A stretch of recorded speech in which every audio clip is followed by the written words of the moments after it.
Featherweight bout. It's actually going to be a lightweight bout because this one was supposed to be last week, and it was my sleeper fight of the week. I was so disappointed when it got canceled because I love this fight. But Steve Garcia was coming in as the dog. Melky Costa was sitting around minus 200. I don't know where the odds will be at now that it's at 155, but I would assume they'll be similar. But Steve Garcia, 31 years of age. We talked about this last week. We broke it down. So we'll probably say a lot of similar stuff here, but it's a good fight. I love this fight. Steve Garcia, big hands, heavy hands. The ability to knock people down is definitely there, but the ability to get knocked down is also there. He gets knocked down a lot. Sometimes he's able to overcome it. Against Mahashat, he wasn't, but against Nurmabeke, he was. Against Ontiveros, he was. He's just a dog. He's a junkyard dog. Melky Costa looked really good against Austin Lingo. Put a beating on him. Showed a lot of good skills in that one. I picked Steve Garcia, I think, last time, and I was going to bet him.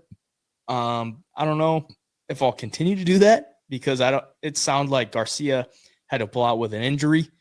I don't really like that. Turn around a week later, be like, okay, what happened in a week to, make it okay? Or maybe he just needs a paycheck, getting back in there into the octagon to get paid.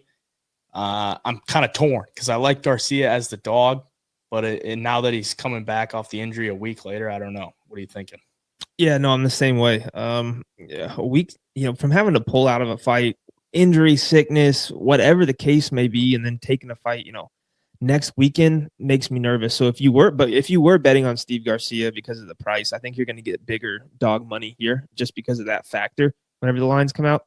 But I think if he wins this fight, he's got to knock Costa out because Costa's going to come in with a good game plan with great striking.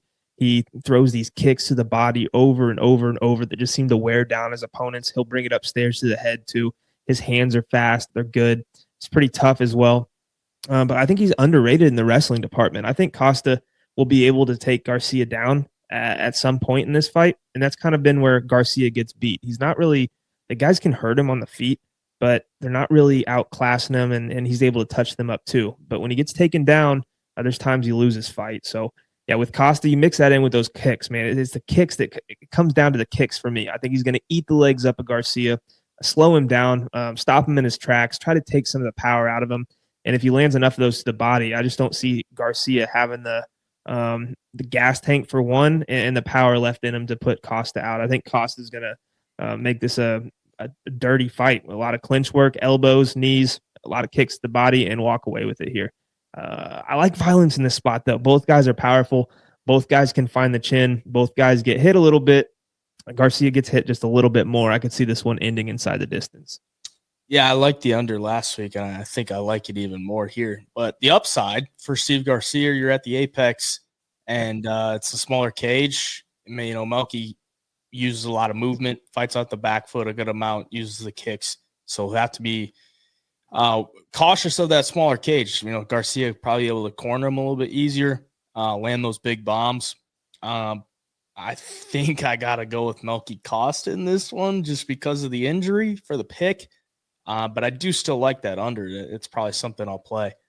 But for the pick, I'll take Melky Costa. I think just different weapons and the injury for Steve Garcia I don't necessarily like. So he'll be the pick for me.